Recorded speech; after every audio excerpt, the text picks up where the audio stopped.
Hello students, last class में बेटा हमने स्टाइक्योमेट्रिक पढ़ा था और हमने उसमें देखा था कि एक बैलेंसिंग इक्वेशन की हेल्प से हम कैसे number of mole, number of molar mass, number of particle के बता सकते हैं ना। बस एक इक्वेशन को बैलेंस करना है, उसके बाद हम उसमें कितने मोल मॉलिक्यूल प्रेजेंट है हम सब बता सकते हैं बैलेंसिंग इक्वेशन से।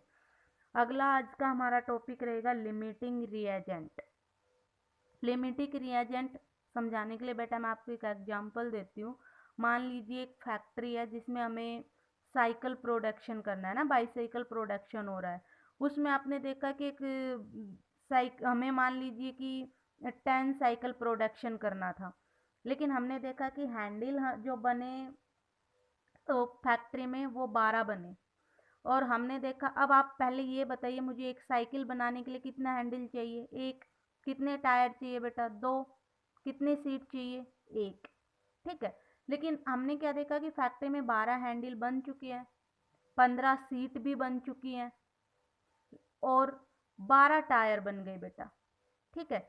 15 12 टायर बने हैं, 15 सीट बनी है और आपके 12 हैंडल भी बने हैं। ठीक है। अब आप देखिए 12 हैंडल देख के आपको दिमाग में क्या आया? भाई 12 साइकिल बना सकते हैं। 15 सीट देख के क्या आया? 15 साइकिल बना सकते हैं। लेकिन आपको 12 टायर देख के क्या समझ आया? भाई 6 ही साइकिल बना सकते हैं, क्योंकि एक साइकिल में 2 टायर चाहिए, है ना। तो आपने क्या देखा कि जब आप सीट को देख रहे हो तो आप कह रहे हो कि साइकिल तो 15 बन जाती, लेकिन क्या नहीं है? टायर नहीं है। टायर तो सिर्फ कितने के हैं? 6 के ही हैं। 6 साइकिल प्रोडक्शन ही हो सकता है हमारी फैक्ट्री में, क्योंकि हमारे पास टायर तो 6 साइकिल के लिए ही अवेलेबल है। तो ये जो 6 साइकिल के लिए जो ये टायर अवेलेबल है, इट इज लिमिटिंग रिएजेंट, जिसकी वजह से हमारी 10 साइकिल बनने से रुक गई है ना। अगर हमारे पास टायर भी 10 साइकिल्स के लिए होते तो बाकी चीजें तो 10 साइकिल के लिए थी हमारे पास, हम 10 बाईसाइकिल प्रोडक्शन कर सकते थे। लेकिन लिमिटिंग ऑफ टायर्स हम कह सकते हैं कि हमारा जो प्रोडक्शन है वो रुक गया है। तो सेम हमारा लिमिटिंग रिएजेंट बेटा रिएक्शन में होता है। It is the reactant which is present in lesser amount. ये कह रहे हैं ये वो रिएक्टेंट होता है जो कम अमाउंट में है। जैसे हमने बाइसाइकिल जब बनाया तो हमारे पास रॉ मटेरियल, 2-3 रॉ मटेरियल मैंने बताया आपको। उनमें से एक रॉ मटेरियल टायर ऐसा था जो हमारे पास लेसर अमाउंट में था और जिसकी वजह से हमारी रिएक्शन स्टॉप हो गई है। तो सेम लिमिटिंग रिएजेंट रहेगा कि हमारा जो रिएक्टेंट कम अमाउंट में होगा बेटा, उसकी वजह से हमारी रिएक्शन स्टॉप हो जाएगी कंप्लीट होने से पहले ही।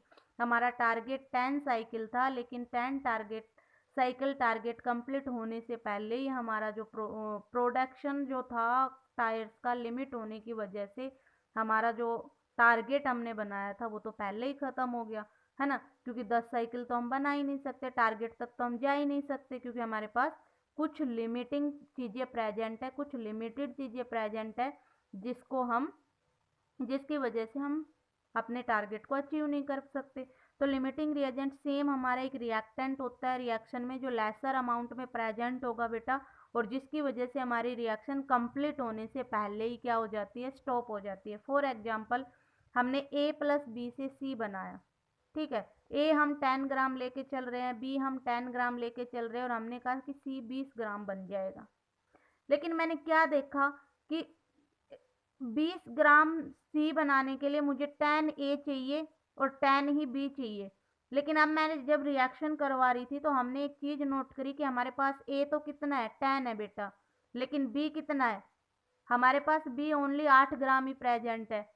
अब क्या 8 ग्राम बी और 10 ग्राम ए को मिला के आप 20 ग्राम सी बना पाओगे? नहीं बना पाएंगे, है ना।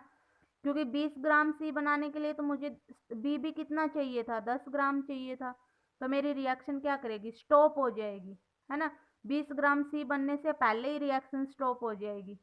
और वो स्टॉप किस वजह से होगी? इस बी की वजह से, क्योंकि बी की अमाउंट उतनी प्रेजेंट नहीं है जितनी सी को 20 ग्राम बनाने के लिए चाहिए थी।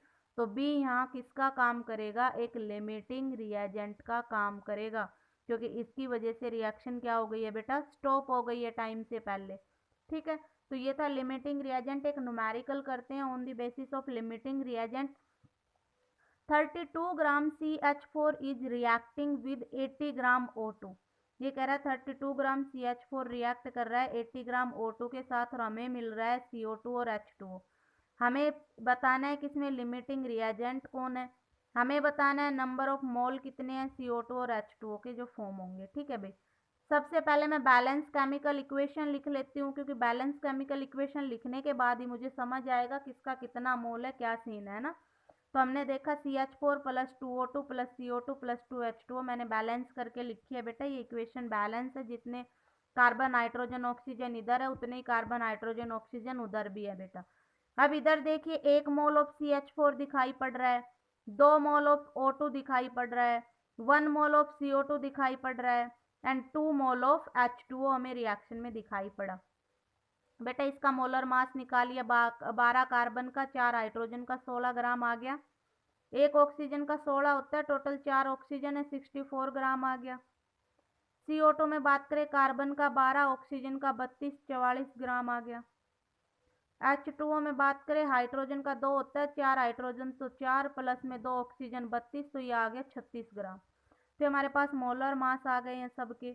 CH4 का आ गया है 16 ग्राम, O2 का 64 ग्राम, CO2 का 44 ग्राम एंड H2O का 36 ग्राम। उसके बाद आप देखिए बेटा कि अगर मैं मोल का रेशियो निकालने चलूँ तो आप देखिए मोल रेशियो कितने में है, 1:2 में है ना, 1:2 में है। और अगर मैं ग्राम का रेशियो निकालूँ बेटा तो ग्राम कितने में है, 1664, मतलब 1:4 में है भाई, है ना, 1:4 में है। अब गिवन हमें क्या है कि CH4 32 ग्राम है और O2 80 ग्राम है, ये हमें गिवन है।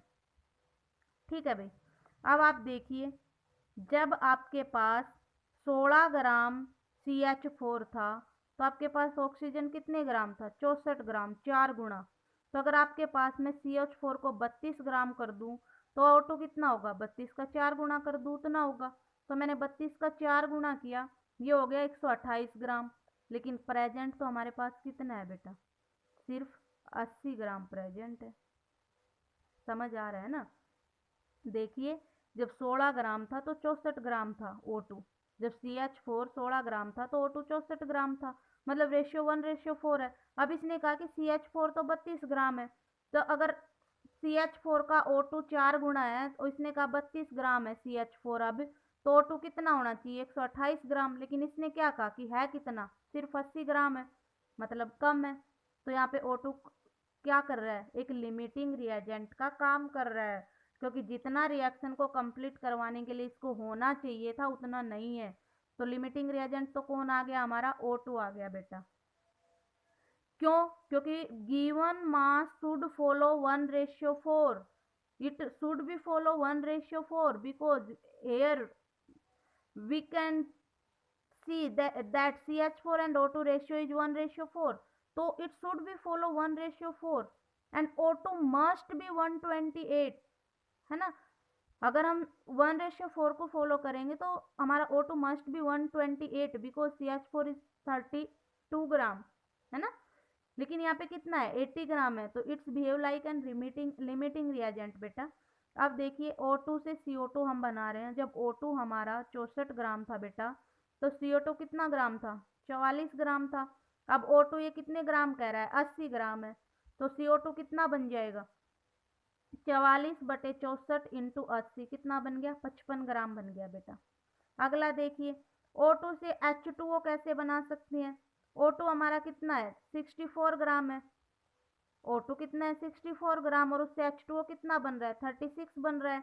लेकिन 80 ग्राम से कितना बना पाएंगे, क्योंकि क्वेश्चन में तो 80 है ना, तो 80 से कितना H2O बनेगा बेटा 45 ग्राम बन जाएगा, है ना। आप कैलकुलेट करोगे 45 ग्राम बन जाएगा। अब क्वेश्चन तो ये नहीं था, क्वेश्चन में तो मोल पूछ रहा है, हमने तो मास निकाल दिए। तो हमने पढ़ा था, मोल कंसेप्ट पढ़ा था तब, कि मोल क्या होता है बेटा, मास डिवाइडेड बाय मोलर मास।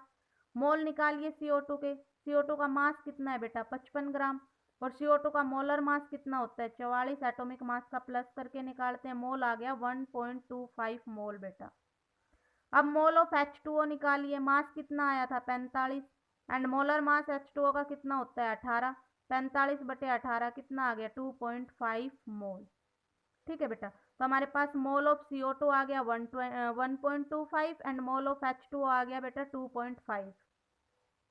हम मोल से नंबर ऑफ पार्टिकल भी निकाल सकते हैं भाई। हमने क्या देखा था कि mole is equal to number of particle divided by Na, है ना। मोल हमारे पास है, Na की वैल्यू हमें पता है 6.022 इंटू 10⁻23। नंबर ऑफ पार्टिकल निकाल सकते हैं। जो भी मोल आया उसको मैं किससे मल्टीप्लाई कर दूं, Na से। नंबर ऑफ पार्टिकल आ जाएंगे उसी के। तो नंबर ऑफ पार्टिकल H2O का कितना आ जाएगा बेटा, 2.5 इंटू Na, 2.5 Na आ जाएंगे। And number of particle CO2 के कितने आ जाएंगे, CO2 का मोल कितना है 1.25, मल्टीप्लाई किससे कर दूं, Na से। क्या आ जाएगा 1.25 Na। तो एक बैलेंसिंग इक्वेशन की हेल्प से हम मोल, मास, मोलर मास, पार्टिकल, मॉलिक्यूल ये तो बता ही पा रहे थे।